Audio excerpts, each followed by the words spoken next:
Welcome, everyone, to Sovereign AF Podcast, Episode 5. I am your host, Regina Cornelio, and I am so excited about today's episode. A lot of people have been waiting for this topic.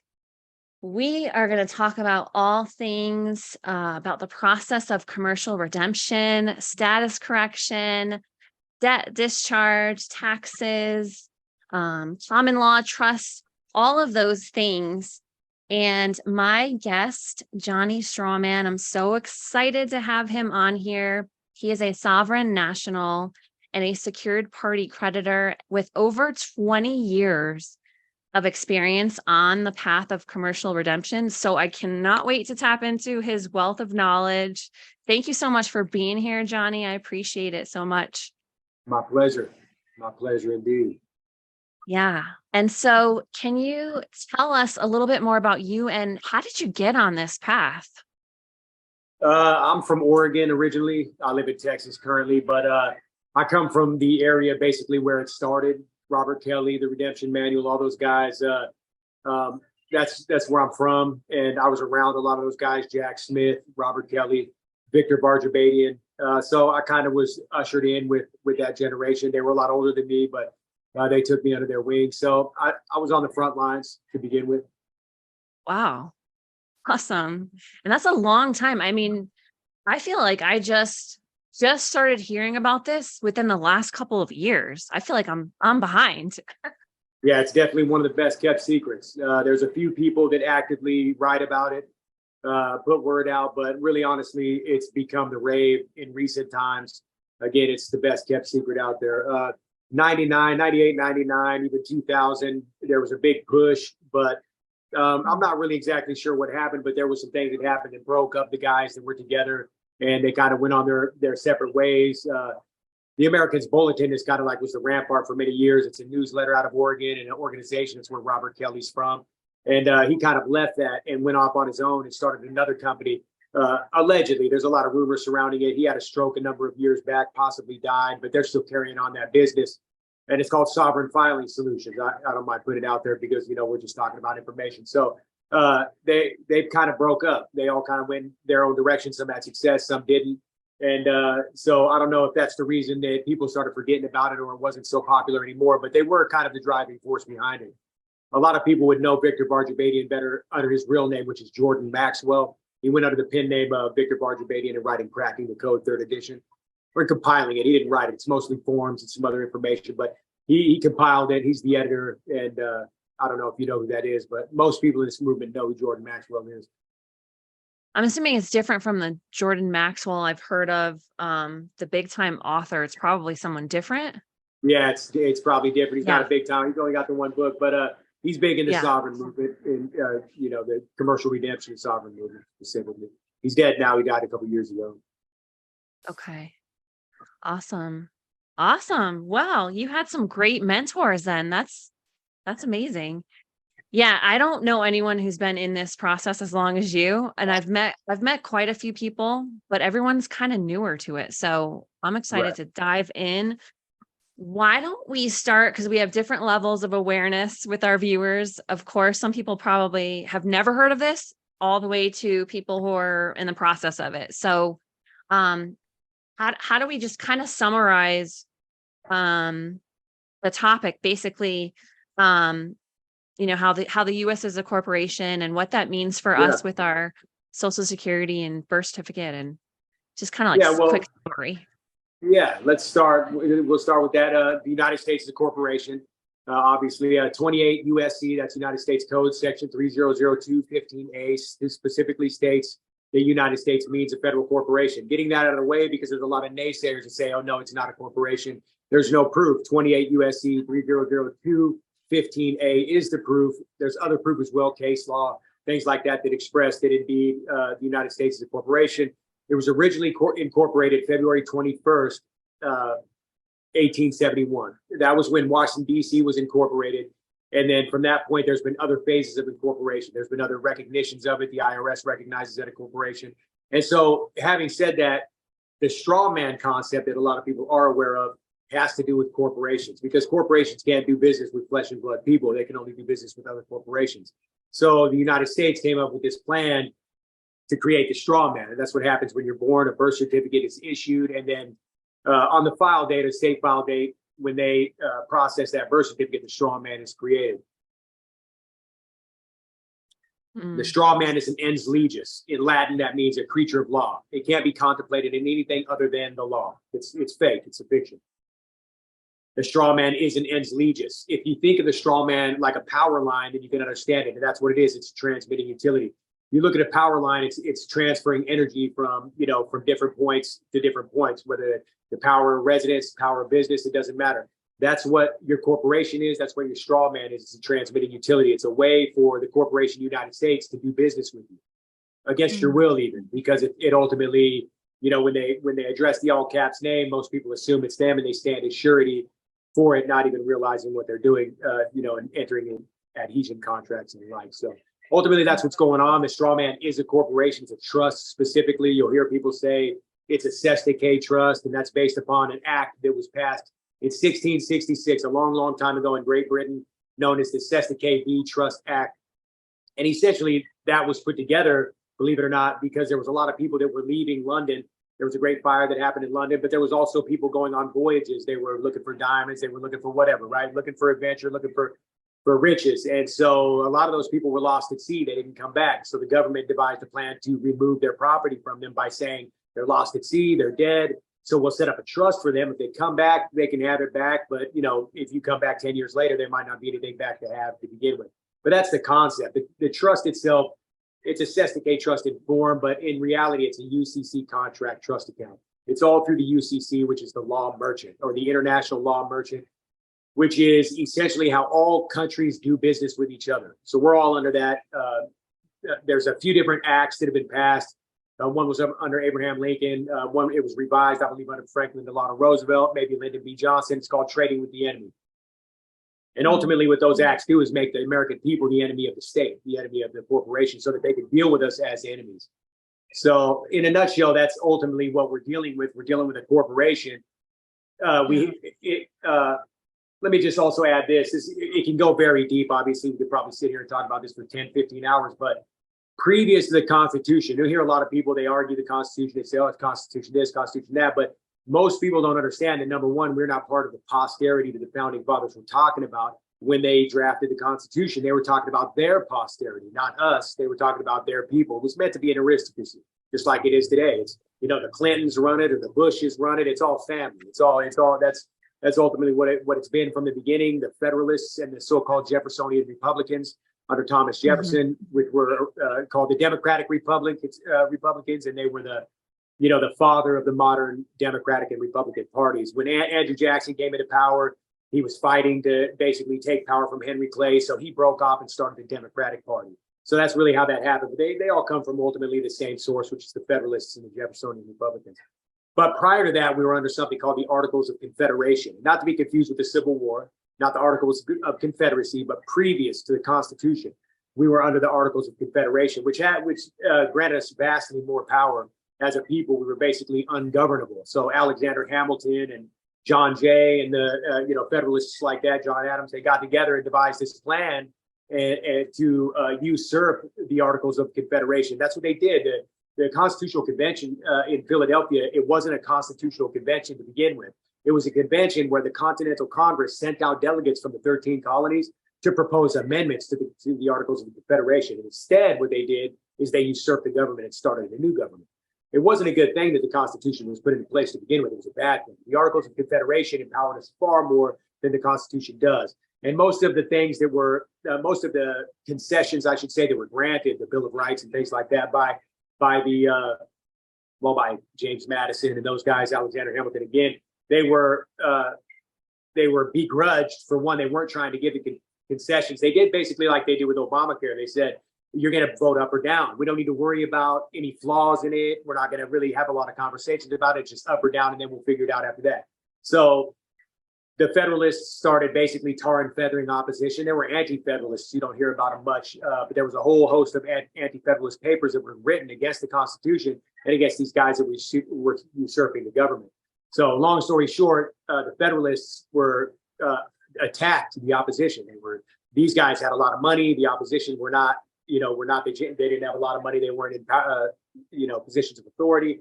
So long story short, they took them over. They attacked anybody that gave opposing views. They barred them from getting into newspapers to be able to speak their side of what was going on. And in the end, they prevailed. I think nine out of maybe 11 in the end. But they needed 9 for ratification. They didn't need all 13. I think they ended up getting 10 or 11. But in any case, it was under threat, duress, coercion, just like anything else with respect to this corporation. And it's important to understand that, because everything that they're doing, including the Constitution itself, you can argue the Constitution if you want. It's not going to do you much good. But the Constitution itself, again, represents something that was a usurpation of the organic authority of the de jure United States, which was the 13 colonies and not called the United States at all. It goes pretty deep. Yeah, it definitely does. The rabbit hole is pretty deep. So someone in the chat already said, holy crap, what a wealth of knowledge. And you just got started. Yeah, this is just, yeah. Your knowledge is incredibly impressive. It really is. All right. So before we get into the different pathways of redemption and the process and kind of diving in a little bit, and we'll take some questions as we go. Can you kind of summarize, why would someone want to go on the path of commercial redemption? What are the benefits? So there are a couple aspects, like you said, commercial redemption. There's political status correction, which would have to do with being a national versus secured party creditor, common law trust, stuff like that. Each one of them has their own benefits. Commercial redemption specifically, what you're able to do is take control of your straw man. You'll hear a lot of people say capture your straw man or whatever, but so what you're doing is perfecting title over it. So you're saying that you're first in line, first in time, and the assets that are accumulated by your straw man, you put a lien on. So you have, this isn't a very, very good, as far as like not a very nice analogy or whatever, but it fits the point very well. And that's this: if you look at it like grandma's dying, you have hospice come in, they, donate equipment for her, to make it easier for her. I mean, honestly, $200,000, $300,000, $400,000 worth of equipment is going to go into your house. And then in the end, if you can't pay, they're going to put a lien on your house. Chances are anybody that had a lien on your house wouldn't have a perfected claim that could overtake hospice's claim, because it's so much and the nature of what they gave you. So they would be first in line, first in time in that situation. If you then hired a plumber later on to come to your house and do something for you, and he had to put a lien on you because you didn't pay, he would never see his money, because in the event you ever sold your house, hospice is going to get everything. So that's kind of you're hospice in this situation. You're taking the UCC1 financing statement, you're putting a lien on your straw man, and and in that collateral section is going to be all your assets, whether it's a mode of conveyance, a house, whatever. The 5 documents that you need to become a secured party creditor, which is a security agreement, a Schedule A, a hold harmless and indemnity agreement, a copyright, and a power of attorney. So all of those things will be claimed as collateral on your UCC1, and that's putting you in that hospice position that you have a perfected lien above and beyond anybody else's, because it was, for one, the Cestacate Trust was created for your benefit. They're using it for their benefit, but that's not why it was created. So once you come forward and say, hey, I'm not lost at sea, I'm right here, I'm a flesh and blood man or woman, and this is my trust, then you could take control of it. Ultimately, they created it, so they own it. Anything you create, you own. I mean, that's just the laws of nature. So technically they own it, but what you can do is take control of it. And that's the key to understand the difference. Some people, I guess their popular term now is collapse. A lot of people want to terminate it completely and never use it again afterwards. So there's levels to the path that you can be on, how far you want to take it. Interesting. And I think this kind of goes in with what you just said, that we're not lost at sea. Someone just asked, does this all go hand in hand with maritime law? Yeah, that's what the UCC is maritime law. And you'll hear a lot of people say that the UCC only deals with goods, but that's not the case. It does deal with goods. What we have to understand is that the UCC deals with secured transactions. That's what the UCC is about. It's not about goods. It's about secured transactions. It's a way to facilitate commerce. That's the key in the industrial complex that we find ourselves in today. And obviously, there's all kinds of bad stuff behind it. They're conspiring, they're doing bad things. But at the end of the day, what was intended was the continuous and the continuous and I'm drawing a blank on the word I'm trying to use, but the effectual flow of current of commerce to keep it going, so there's no interruptions. And that's, we'll get on the discharge topic later, but that's the point of the discharge as well, is because in this industrial society, the key is that commerce continues. So whatever the problem is, you don't X somebody out over the problem. You figure you apply mercy, you apply the discharge, and you keep going, because what matters is that commerce continues. And that's what the UCC is. It's secure transactions and it's maritime law. It's admiralty jurisdiction and maritime law. Right. So let's dive into this. If someone did want to get on the path of commercial redemption, what are, I guess, tell us about the different pathways.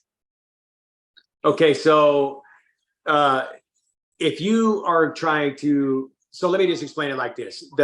Becoming an American national or state national, again, there's phases where stuff becomes popular. Right now, it's real popular to say state national, but that's the same thing as an American national. You're just American national, but you're based out of, you're a national of the state you're born in. So that's a political issue. Being a citizen of the United States or being a national is policy. Some people don't like to hear that. They want to say it's a legal issue, but it's not. It's a policy issue, just like a policy officer, a police officer, or the executive branch of the government. There are policy issues. They're enforcing and they're creating policy. So when you become a national, what you're saying is you're not a 14th Amendment statutory citizen. In other words, you're not an employee of the corporation, because that's what a citizen is. When you claim the mantle of citizen, you're assuming an office, and it's a government office. You become an employee of the United States. So they can victimize you, they can tax you, they can do all these different things, assess your houses for levy and the like. But as a national, they can't. When you separate yourself from them, you're doing that politically as opposed to legally. And that's what you're doing by doing that. So that's one aspect of the path. So that's some people only want to do that. Some people only want to do the trust. So I'll go into the trust next. The trust is a vessel for commerce. Think of it as an LLC or a corporation, except that, again, it's under the common law. So it's not accessible for levy, for them to come down and say, we're going to tax this, we're going to tax that. There are exceptions. If you have a trust and you and your beneficiaries are United States citizens, then when you make disbursements to them, it's going to be taxable because they're a citizen and they're going to be under that tax rate. But if they're a national, then you would be under a W-8 ban, and you'd have a zero tax rate, and there would be no tax even at that point. So the trust is a way to hold your property and your money safely, but the same exact trust can be a UBOT, which is an unincorporated business organization trust, and actually facilitate business, just like an LLC would, just like a corporation would. So that's what the trust would be for. Common law trust versus the Sesticade trust that they're doing, this would be a separate creation. It would facilitate your business. So you're a contractor or you a sovereign AF or something like that, you might consider doing something like that. But if you're just a 9-to-5er, and some people are content to continue doing that even after they become secured party creditor, believe it or not. But if they are, then they may not need a trust because they're just working for somebody else, either 1099 or whatever. So that is what the trust is about. And then to go to the secured party creditor, that's the legal remedy, as opposed to like the policy. This is the legal remedy. And that's where you're able to claim everything based upon your bond. You go into a court hearing and you have some sort of matter before a magistrate, and there's an appearance bond on the record. As soon as the court happens, that's what they create. They create an appearance bond, and within that are 3 other bonds, which is a bid bond, a payment bond, and a performance bond. It's essentially, if any of those things don't happen, you standing at surety go to jail or you pay the fine. So you come in with your bond and you ask them to release that bond to you in exchange for yours. They do the offset with the Treasury, and you leave. So again, you can do that with debts. You can do it with court cases, tickets. It doesn't matter. So it's a legal remedy. It's a legal remedy to essentially separate you from the corporation United States on that legal nexus level. And it also creates the status of non-resident alien, which allows you to be able to have that 0% tax rate. So it sounds like there's different benefits to different ways of changing your status. I have a couple. I'm starting to get questions in the chat now. Okay, so Jay Green said, how will becoming a state national and no longer a U.S. citizen, how will this impact access to credit and banking in the U.S. credit system? I had a similar question. Yeah. Well, it won't change if you're just a national, because you would still, if you just become an American national, you're not necessarily going to give up that social security number. It would be on the secured party creditor side that you would start flirting with that number, whether you're going to terminate it, whether you're going to use it as a UCC contract trust account or whatever. That would be where that would really be considered. Whereas on the national side, it wouldn't really, you could still just do your regular run of the mill stuff. But now if you were going to, on the secured party creditor, try to do, take a loan out, it would depend on what you've done again with your social security number. So if you terminated it completely, then you would just need to, you can either just forego having a number completely, but then you would have to bring your paperwork into, like, say, a bank to open a bank account, prove to them what, because I mean, it's by law, you can legally terminate the account. They have the form for it.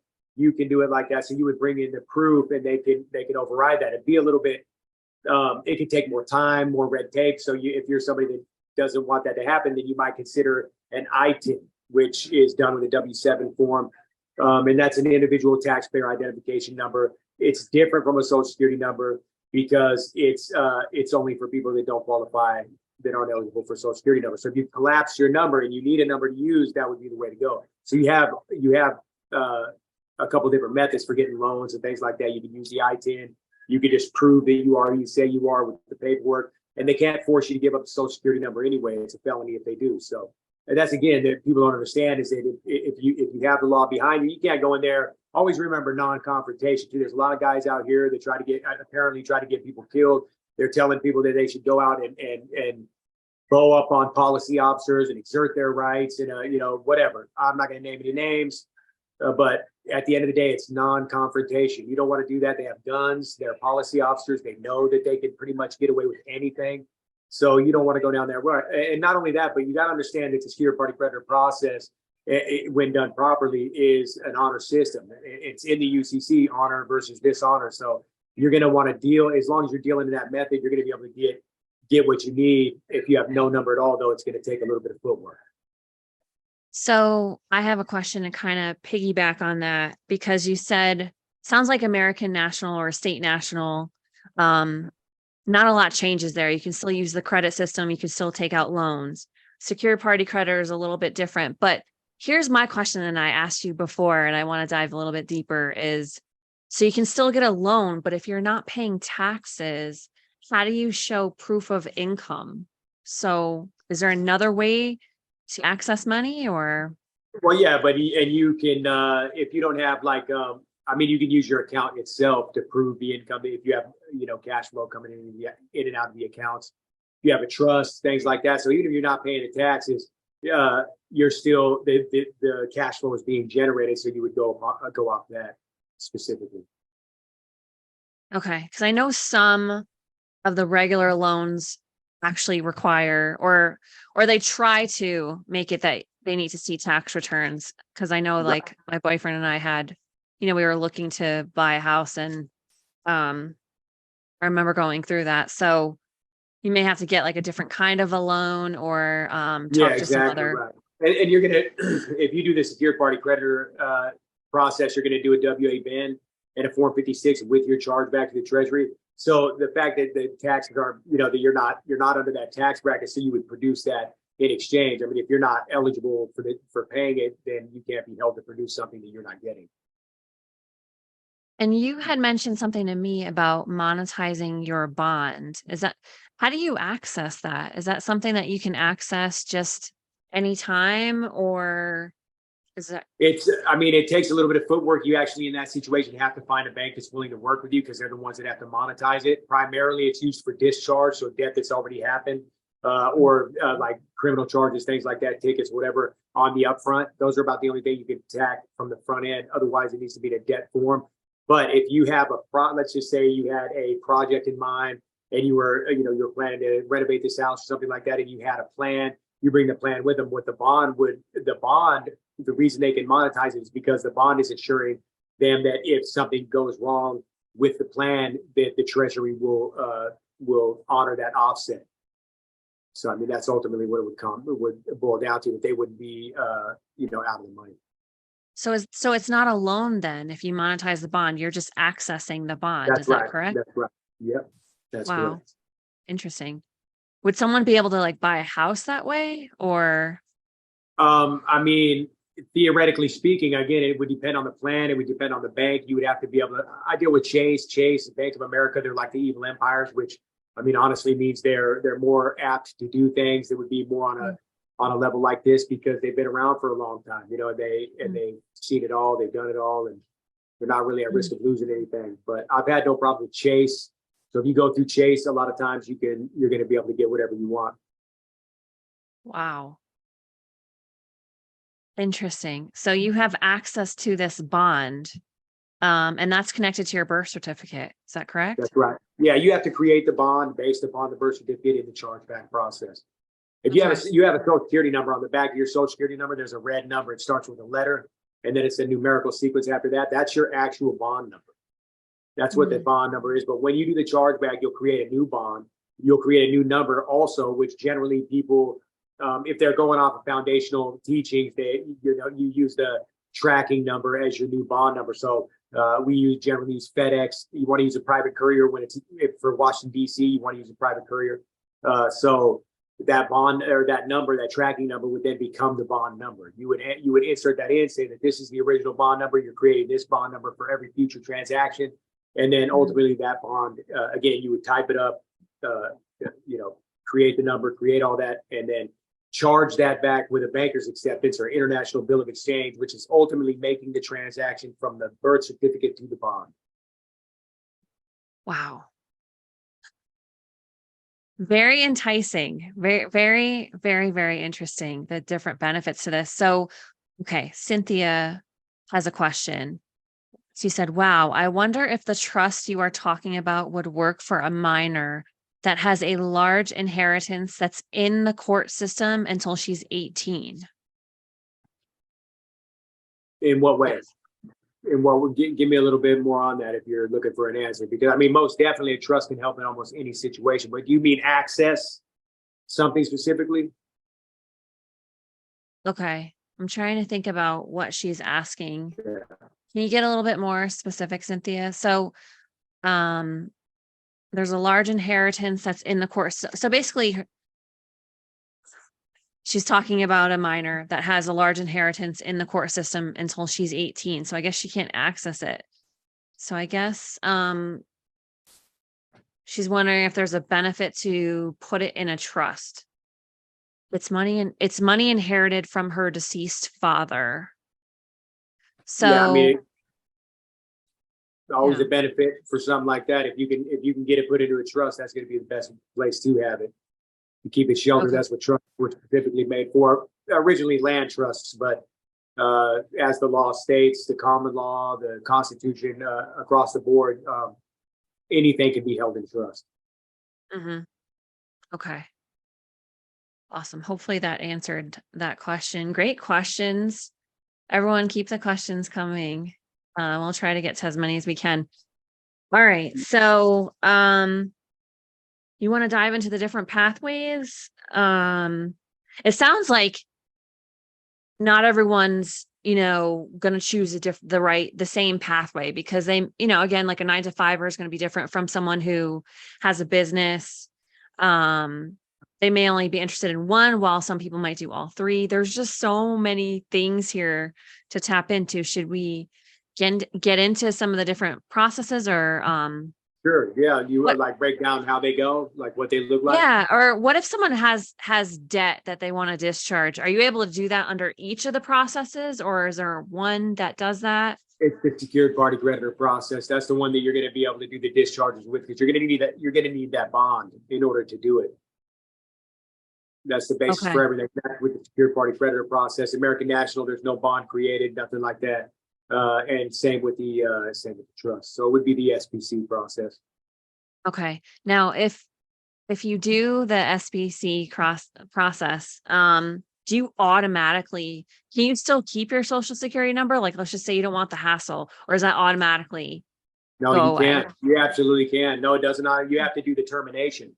And that's something that I added out there. I put that out there for the termination because I was getting a lot of questions about it. A lot of people saying, hey, I heard this, I heard that. So I was just trying to feed it, because it's a viable option, something that I've done. So it's not only is it doable, but it's a liberating experience. But at the end of the day, some people like I said, they don't want the hassle. So no, you do not have to. You can use it as a social security number still moving forward. It would be a difference on the chargeback of how you did the Form 56 as well. If you're going to just use the UCC contract trust account for discharge, things like that, then on that Form 56, which is a rescission, a revocation rather, of fiduciary duties, you would tell Janet Yellen that you're rescinding or revoking all of her fiduciary duties except with respect to discharging debts moving forward. That would be your sole duty, and you would claim all the tax years all the way back ab initio from the beginning.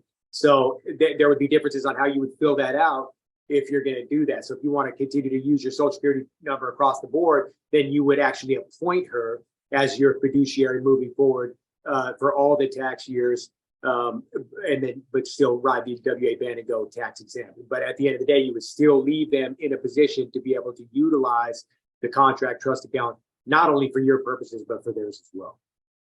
But that's kind of the sacrifice you make for keeping it. I feel like everything you say, and I'm sure that other people can relate, answers a question, but then brings up three more. Oh yeah, I understand. So wait, I just want to piggyback on one thing you just said about going back to previous tax years. And when you discharge debt, do you actually get past tax money back that you've paid in? No. Okay. No, and that's Gotcha. one thing that they won't. They're not letting any kind of cash or nothing like that. They don't. It's solely a credit system, and they won't get any back. Okay. We have a few questions in here, and okay.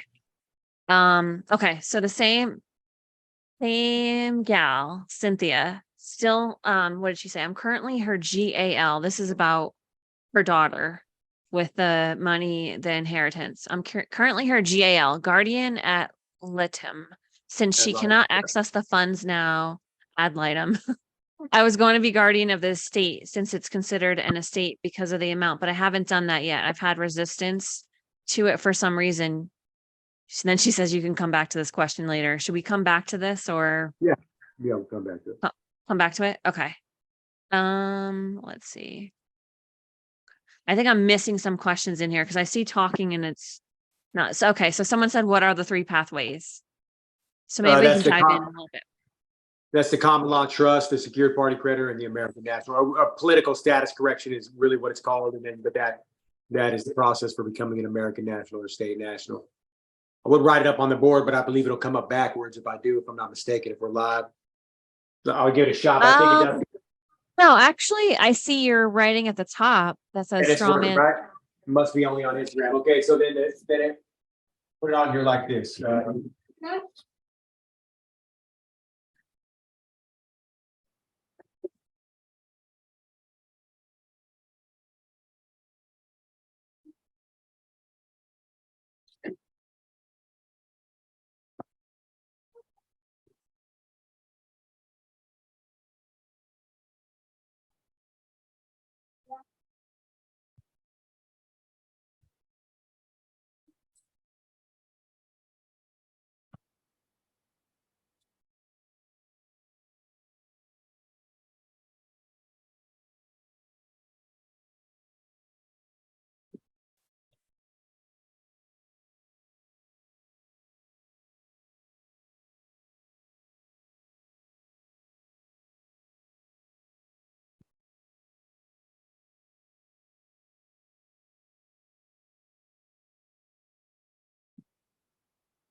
All right, I don't know how good you can see that, but those are the three processes. The political status correction is the American national status, and then the secured party creditor, also known as commercial redemption. And then the common law trust, also known as a UBOT or an unincorporated business organization trust or a pure trust organization. So those are the three processes. Huh? Right. And you're all three, correct? Yep. I always recommend doing all three, but I'm kind of an overachiever when it comes to that type of thing because it's just why leave anything open, honestly, right. So I guess I kind of think this will summarize it because the benefits are kind of obvious, right? you're not really paying any taxes except sales tax legally. You Legally, can yep. discharge some debt, um, access to your bond for certain things where you might not even have to get a loan. You can just access the bond. Yep. I guess so. This kind of piggybacks on a question I just got where they said, what kind of pushback do you get? So what's the downside? And then I have a question after that from watching your videos, but The only downside that I can really think of is the extra hassle that sometimes comes with it. Being able to articulate your position and take the extra time. Sometimes that mm, happens when I'll be riding in my mode of conveyance. I don't know, about 3 or 4 months ago, I think I was pulled over by a sheriff for blowing a stop sign. And he saw that I didn't have plates, and he comes up, he asks me the basics. You got a license? No, I don't. But I was in a hurry. I was on my way to make a lunch. And so I could have sat there, I could have discussed it with him, I could have gave him all my paperwork, I could have left and continued driving forward. But in that moment, I was in a hurry, so I just said, "No, I don't have one." He said, "Why?" I said, "I don't know, man. I was just going for a little ride around the block." He said, "Where do you live?" I said, "Back that way." He said, "Go back that way." So I turned around, went back that way, let him go on his way, and then I went back to where I was going. So again, there's times when I don't want the hassle. So the mm. hassle is really the only downfall. It's not always, but in some situations you will find it, and you'll have to have the patience to get through it. There's other things too, like embarrassment. I've had multiple clients that were unsure or embarrassed to file their W-8 bans, and it took them longer than normal with respect to other clients to go ahead and go through with it. But once they finally did, it worked. And I have many clients actively on Instagram today that have filed the W-8 ban, have zero taxes, and have been completely successful. But again, it's just like, how do I explain I'm a non-resident alien? What does that even mean? It kind of sounds funny, things like that. People are like, what does that even mean? And, so being able to articulate that, show the IRCs, the Internal Revenue Codes when you need to, Mm. when it comes to my clients or things like that, we have packets ready, letters, things like that. So you would be able to use things in context if you needed to. But at the end of the day, it's going to be the hassle in articulating your position. That's it. Other than that, you have every advantage. What are some of the situations where you're going to see hassle? Well, let's say you want to open a bank account without the number. So they're Okay. gonna first of all, they're gonna tell you that the Patriot Act says that they have to gather it, which it doesn't say that at all in the Patriot Act, not one time. It's all about verifiable identification. So if you can give them valid identification, you can go down to a notary public and they can verify your identity. And their notary stamp is good. They're bonded just like we are. They're public officials. Their word is good. They have a bond proving that they're good to go. So that's a verifiable means to identify yourself. So if you have that, and again, your termination paperwork, things like that. So you're just, you're going to have to go through that type of stuff ultimately. So I think I'm just going to go into my question because it kind of piggybacks on here. So I was binging your videos over the weekend, trying to make sure I'm at least well versed enough to ask questions and have a little bit more of an idea of what we're talking about. And obviously I'm interested. I think anyone that hears about this is interested, and then somehow maybe, I don't know, do you find people are interested in and they're like, wait, no, because they don't want the hassle or they're scared or I haven't had anybody yet not go through with it like for that reason, but just maybe need an extra, coaching through mm, it, things like that. Well, what if they say this, and things like that? Because with our processes, you have basically unlimited access to me through my direct messages. I'm going to answer your questions. I have people that'll be at the post office like, "Hey, Johnny, can you tell me I got this going on? Can you tell?" And I'll just so I mean. Yeah, I drew a blank right there, but ultimately you're going to have that access. You're going to be good to go. Bring me back to the question because I totally tanked on that one. I was actually thinking, um what caused it. I was thinking earlier. I was talking about it. It just popped in my mind. I said that Washington D.C. incorporated in 1891, and it just dawned on me it was 1871. So I just wanted to clarify that really quickly. That kind of threw me off on the question as well. I wouldn't want bad information out there. no worries. I think you basically answered it. And Okay. because I'll tell you my thought process as I was binging your videos, and maybe this will answer someone else's question as well. As I'm watching your videos and I'm getting excited and I'm like, wow, this is amazing. I'm definitely going to do this.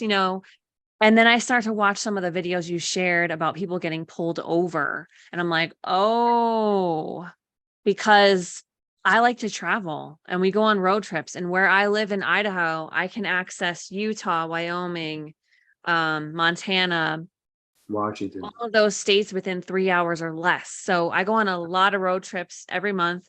And the thought of, man, how often am I going to get pulled over if I don't have like a license plate, you know? I mean, the Right. idea of not having car insurance and not having to do any title and registration sounds awesome. But then I feel like, and I'm just saying what maybe other people are thinking, I feel like I'm putting a target on myself by taking the license plate off the Yeah. back. Right. So And I agree. Go ahead. Sorry. Let you no, no, finish no. that. So talk us through that thought process and like how often do you get pulled over and is it really that much of a hassle? And I wouldn't recommend riding without plates. Now that's a specific incident. I happen to not have plates on the specific mode of conveyance for a couple reasons I can't go into right now. But I use plates and they're UCC plates. So the law ultimately, any of the statutes you look up, the license plates are for identification purposes. There's nothing necessarily requiring registration. Yeah, they've enacted codes and things like that with respect to citizens and but those are all corporate municipality bylaws. So they don't actually have any real organic authority. I ride with plates. So you okay, can get plates. There's multiple different types of plates you can get off of Amazon that are real okay, actual plates. And so that's actually the way you want to ride. And I've never once, knock on wood for saying never, been pulled over while having my plates. It was because okay, it was riding without the plate. okay. And it will 100% of the time will get you pulled over. If they see you without plates, they're pulling you Right. over. So You I might was get freaking lucky. out when I saw that. So maybe Yeah. I read that or watched the video wrongly. So you still have plates. Okay, good. Yeah. Cause Yeah. Yeah. that started Yeah. to freak me out. And I'm like, oh man, I'm going to spend hours each week getting pulled over and having to talk Right. talk No, through you this. don't. And Yeah, you don't. okay, Yeah, you don't want to do that. Right. And then again, okay, There's also people that hang on to the driver's license. But if you do that, then you have to. There's a couple steps you have to take. So you would want to, once you get it reissued, maybe lose it, whatever, but get it reissued and sign it UCC 1308 because driving, as most people call it, is a basic necessity for life. So you have to be able to do it. So if they say, theoretically speaking, you have to have this driver's license or you can't drive, or else that's UCC 1308, which is mm, you're signing under duress, under threat, duress, coercion. So essentially what it does, in effect, what it does is voids your signature. So you're not actually committing to the laws that they're promoting or saying you do this, you do that. Any contract you sign where it could possibly be an adhesion contract, so a contract that pulls you into something without you knowing it, or an invisible contract, by signing UCC 1308, no matter what the contract is, you void the contract. Period. ev- even if you haven't corrected your status, you want to put UCC Even if 1308. you even if you haven't, yeah, that's absolutely right. I would Okay. sign UCC 1308. Now, I hate to give a lot of examples because sometimes it can confuse people. But according to the UCC itself, you can write UCC 1308, or if you have any type of problems remembering codes, you can put without prejudice or under Mm. protest. All of those are as if you wrote UCC 1308. That's And it. do you still put your name and then UCC or you just Yeah, put I would UCC? sign. Yeah, and I'll give you a little. I'll show you exactly how I do it. That way you This is can. a huge tip. Yes, let me find. Thank Try to find you. my eraser here. Yeah, it's not a problem. Just find this eraser.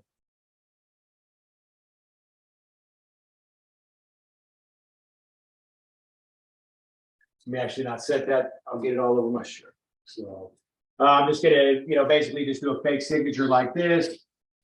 Bring it like that. Boom, that's my signature, and then I would write above it like this: UCC 1308 right there. That's it. I did actually do it Mm, wrong though. Let me just fix this right here. That was a little scrivener's error. It should be 1308 like that. So UCC 1308. one It's that dash. simple. When I'm signing my name, I go a little overboard. I'm not gonna lie. When I sign, I do the extra. I do AR like this, all rights reserved, without prejudice. But again, this is all extra. This is just stuff. It's my flavor. I'm a person that believes in distinction, definition, things like that. So I go a little bit above and beyond.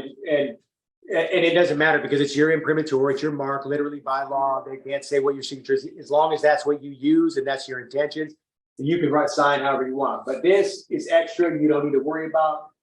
If anything, worry about that. You can add the other stuff you want to. The all rights reserved specifically has to do with your name. Under the Pan American conventions that were held in South America, there was a few different ones that were held. The copyright convention is basically circumventing the Library of Congress and the Congress's ability to copyright, saying that if you print or publish anything with your name and everything on it, identifying you with the term all rights reserved, it's automatically copyrighted. So you don't even need that. So you just have to be able to do that. So that's why I do that, to make sure that the name, they understand, is copyrighted either way, whether it's under their conventions or ours. So that's the signature. And that takes away liability on anything. The cop gives you a ticket, sign it. Put UCC 1308 above it. And then it's like you didn't even sign. And when they ask you why you did that, you're going to tell them. The cop, and I've had people go, oh no, cop wouldn't let me do that. That's literally, they can't stop you. They literally, not only would they not, but it would be against the law for them. So don't pay attention. They're not even going to pay attention to sign it. They don't care. Maybe if you make a big deal, they might ask you what it is, but the only person that's going to care is a judge, and they're going to know exactly what it is. So, and they all do. I've been before multiple different judges, whether it was civil, district judges, things like that. And they all ask me, well, what do you mean by this? But they already know. There was one guy, Stephen Brown, I was before, and he was a district local judge. I was getting an order, one that I wanted, so I filed it. Remember this, too, for your audience. If you ever file a lawsuit, understand that the plaintiff automatically gives up jurisdiction. So if you file a lawsuit, you can't argue jurisdiction later. Remember that. I get a lot of people that think they don't understand that's a big deal, because if you go in there and decide later that you made the wrong move, you're not going to be able to argue jurisdiction. But that made me forget what I was saying, so we're gonna have to move it. That is a good side point, but the UCC signature. I don't know. Oh yeah, it was the sign. Yeah, it was ultimately the judge, Stephen Brown. So he asked me, he said, "What's that mean?" And he said, normally when people come into my courtroom and they sign like that, it's because they don't believe that I have jurisdiction over them. And I said, well, in this situation, I need this order, and I'm conveying jurisdiction to you. It doesn't give up anything. It doesn't re-register you to the public. Now you're totally within, if you in court appearances and things like that, you want to appear in personam sojourn, which ultimately is a special visitation. You're there representing the straw man. So you're not engaging, you're not coming into the public as the flesh and blood. You're there as an agent representing the straw man. So he said that, and I said, I need the order. And he said, fine. And he stamped the order, signed it. I was on my way, and I got what I wanted. So, I mean, at the end of the day, every single one of them, even if they pretend they don't know, they know. Every judge knows plenty about the UCC and what you're doing when you do it. So it takes liability away. Even if you're a citizen, even if you're a statutory citizen, 14th Amendment, you have the right to travel under the Constitution. The becoming a state national, becoming an American national, and perfecting your status makes it basically holds you completely harmless. That's where there are no more legal nexuses, where as a state citizen, you have the right to travel, but they might be able to say, well, you're driving on our roads. And by driving on the roads, you're agreeing tacitly to the terms and conditions of driving in our state or in our county, or our municipality. And you say, oh, well, it's exercising my right to travel. And they say, okay, well, but you're a U.S. citizen and you've agreed, to various things. For example, having a driver's license, and you're not using UCC 130, you're not doing any of that. You have all kinds of legal nexuses. Just imagine tentacles touching, connected to you and to the government, because that's all those adhesion contracts and all those invisible contracts. What they are is tentacles connecting you to the government, also known as legal nexus. So, I mean, that's it. Again, you can, even as a citizen, exercise your rights. It's a lot harder, and the Constitution doesn't pertain to us. So when we go in and argue Constitution, unless it's a mass media affair, they're not going to rule on the side of the Constitution. They'll only do that for smoke and mirrors if it's some big, huge case. And even then, they normally get it wrong. So, I mean, it's all smoke and mirrors. Wow. A lot of good stuff here. So, man, we could just go on forever, but we're coming towards the end of our time. Is there any other questions, guys? Feel free to pop in the chat. And I don't know, we're getting towards the end. What should we chat about? There's just so much. Yeah. Yeah, there is a lot. If someone is interested and they How would you recommend they get started? The very first thing you're going to want to do is you're going to want to get access to your certificate of live birth, or a lot of times it's a lot easier to just ask for the long form, and that'll get the one you need. That'll be the one that you're going to want to get authenticated. But again, whenever you're doing these documents, the paperwork, I always recommend 4. It just, 2 of them are going to disappear right away to the Treasury, so you're going to only have 2 left. And if you ever want to do anything with them moving forward, it's going to be a good idea to have a couple extra. So I would get 4 birth certificates, and I would have them all 4 authenticated. That's the longest part of the process. So if you have that out of the way, everything else is 72 hours or less, literally. The UCC filing is 15 minutes, and that's if you're navigating the system for the first time. So that's the longest part of the process. If we're going to do that, I would get your birth certificate. I would get them authenticated. I would get a hold of the Redemption Manual 4.5 if you're interested in studying, because that's the foundation. There are newer editions, but I'm here to tell you that that's not Robert Kelly writing their books. They're fundamentally, the process is fundamentally different than how it was in 4.5, which is how I know you can't change the process. If you change the process doesn't work. That's why there's a lot of people out here selling wolf tickets that are not working. It's because they don't have a foundation. So go to Cracking the Code 3rd edition and Redemption Manual 4.5. Once you read those books and study them and have a firm foundation, to read anything you want on redemption, because at that point you're going to be able to improvise. I got a guy out of Pennsylvania. His name's Joe. He's like my right hand man. I brought him in to teach him probably 4, 5, 6 months ago, and he is a rock star. I mean, he's not only is he doing good in the process, but when he texts me, he's telling me, hey, you think this, I'm going to exchange this for this, and I want to, because I'm trying to express this or whatever. What do you think? And he's coming to me with his own solutions. Like I tell people, this process is difficult, but once you learn it, it's no different than music. You learn music theory, you learn how to play the guitar, and you can play the music any way you want to based upon your interpretation of the music. So improvisation is great, but the foundation is key. So he's got a firm foundation, but now he's able to contract, and all he needs to do is ask me if what he's planning to do fits in line, and I'm just hitting fire emojis back to him. I mean, he's that much on point. He'll probably be a competitor soon, but that's awesome. So we do have a couple questions here, Johnny. What happens when you're traveling out of the US and you no longer have a passport, correct? Is that more red tape, or you just use your documents? No, you can get a national passport. They've actually taken the national off of the passport application, but it's still, the code still exists.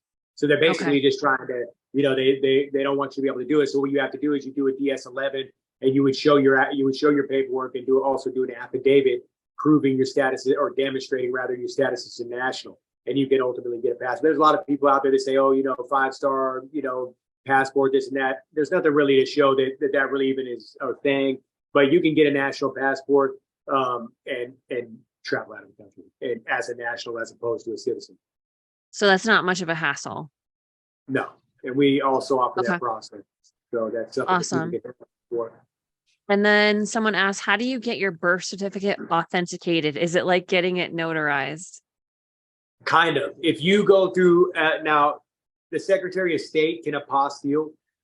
They've gone over to it's had to be pretty recently, because I went to the Secretary of State many years ago to have my birth certificate authenticated, and they were authenticating. So, but now they're only doing apostilles, and apostilles are not, you can do an apostille, but they're not as strong as the authentication, which reads on the paper, the authentication paper. The bearer of this document is entitled to full faith and credit, and that's that credit aspect. That's what you need. That. So you're going to do that through the United States State Department. They can do the authentication still, so you would go straight to them. I believe it's $20 per document, so you're looking at $80 to get the 4 that I recommend. And I could tell you that in the beginning, when I was doing process for people, to being the affable kind of guy I am, when people say, "Oh, you think I really need 4 of this or that?" I don't want to hassle you. So I say, well, you at least need 2. But I can't say that anymore, because you're going to need more than 2. So get the 4. You might even end up needing more than 4, depending on what you're doing in your life.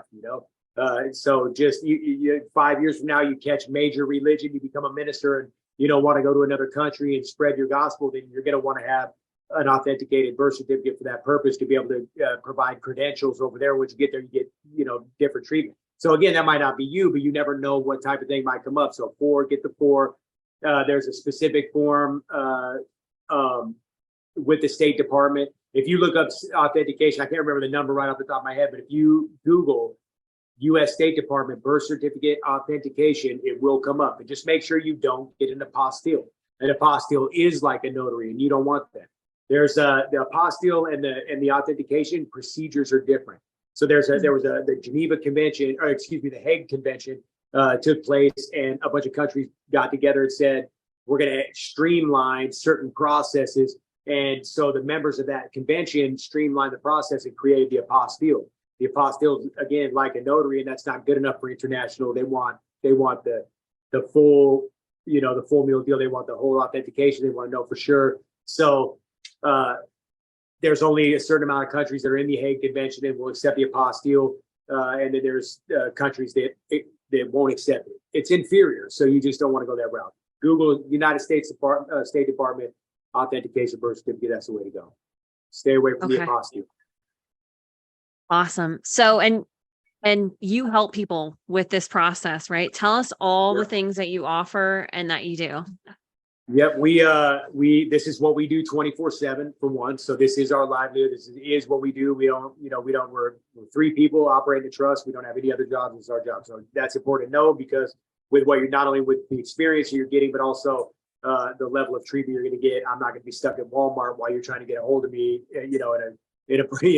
trying to get a process figured out or whatever. This is my job. So I'm going to see it. I'm going to get back to you relatively soon. So other than that, well, buddy, hold on 1 second. My son's trying to make an appearance. Hi. So the process that we offer are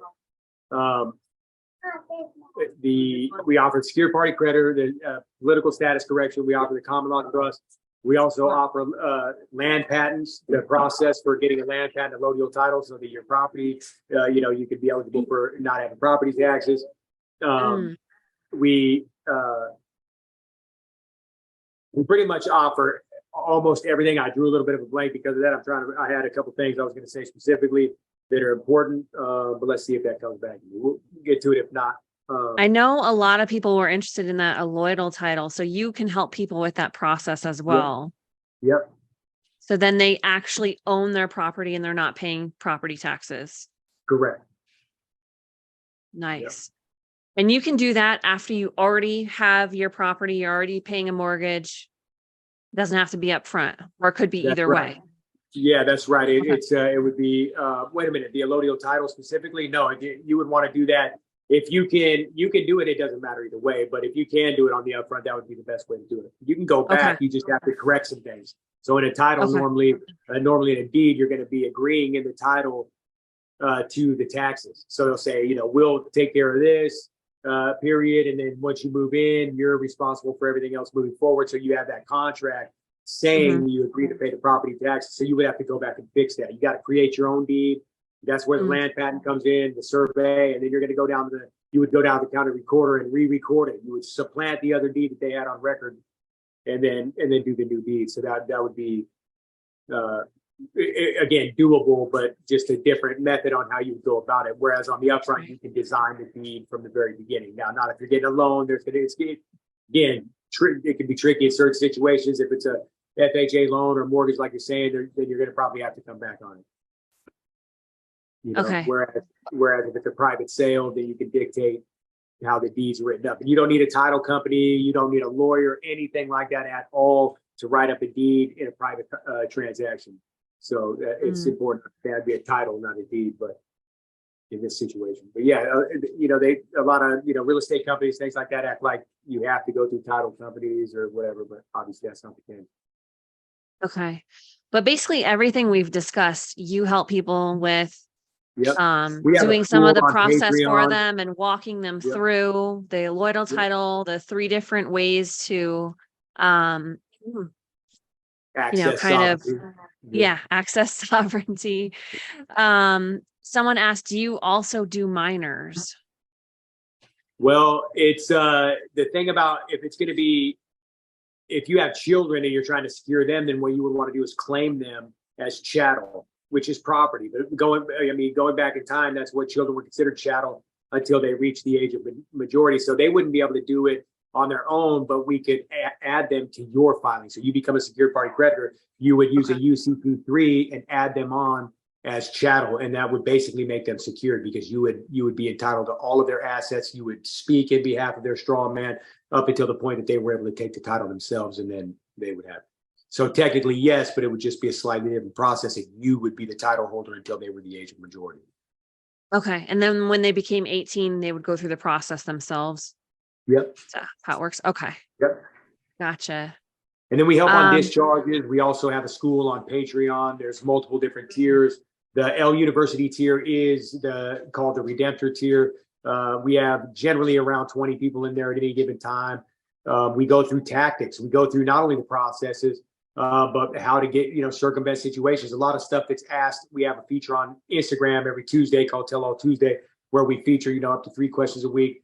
But a lot of the questions that are asked on there are dealt with in Patreon, where we would give you, you come in I wouldn't want to say things that are not necessarily above board, but where you might have to circumvent a situation. You don't really want to broadcast that stuff because then the matrix will get hip and they'll try to sew up those loopholes. But we cover loopholes, we cover tactics, things that have been tried and tested. That's one thing about us too, is we don't get behind or put things out there that don't work or that have not seemed to work. We only do things that have been tried and tested and we've had success with ourselves. So that's one thing again too that separates us from other people, is that we're coming with successful tactics, successful operations. We're teaching them to the best of our ability, as you see on Instagram. We're giving out as much knowledge as we can out there as well. So we have different platforms. We're on Twitter. I guess that's called X now, or whatever, TikTok, Instagram, Facebook. And I kind of try to keep the features different on each, so you have a reason to want to go to the different. I'd say Twitter's probably our least. We don't really do a whole lot with Twitter. We're maybe we'll work on that later, but Facebook, we try to do any reels we do on Instagram. We'll kind of post on Facebook too, but then we'll spread a layout. That way you could see, without having to stop the reel, everything that we posted in the reel as just a picture. So if you want to get the codes, write them down. That's what we use Facebook for. We just kind of try to throw stuff out there so people can sit there and look at it at their leisure instead of, again, trying to get a 15-second reel to stop or, whatever. So that we have those different platforms. We're on every platform, YouTube, stuff like that. So come see us for sure. Someone said, how much is your Patreon? There are levels. The L University tier is $150 a month, but there are tiers below that, and everybody gets something specific, like videos, things like that. There's a newsletter that we have going on. So every tier's got something, but it is the Redemptor tier is $150 a month. That's L University. That's the school. Awesome. Yeah, they're just saying, wow, this was so great, knowledgeable and sincere. So where can people find you? List all the places and then how you want to be contacted. Okay, well, strawmantrust@gmail.com is our email. So you can always hit us up on that. Okay. We'll respond as we can. If you're on Instagram, that's generally our main platform. We've had the most success on it. Plus the DM situation is real easy. So it's easy to get back to people quickly. That's generally our main one. But you can see us on YouTube, all of the social media platforms. It's either going to be at Johnny Strawman or at Strawman Trust. For example, YouTube, I don't know how, but Strawman Trust was already taken. So it's at Johnny Strawman. But it's going to be one or the other. And you're going to see that scarecrow head where he's trying to sew his brain back in. That's our general logo. So that's going to be us. If you don't see me on there talking, then it's probably not my account, because I try to keep myself on there. That way people can, it's not just some, mirage account or something like that. But yeah, we're everywhere. We're again, YouTube, Instagram are our main platforms, but we're everywhere now. Awesome. So I am going to bring the recorded portion to a close. If anyone wants to hang on Facebook for a few minutes with us, you can. If there's any questions you didn't want to ask on the recording, but what do you want to leave us with, Johnny? What is the last thing that you want to leave us with? Let me see.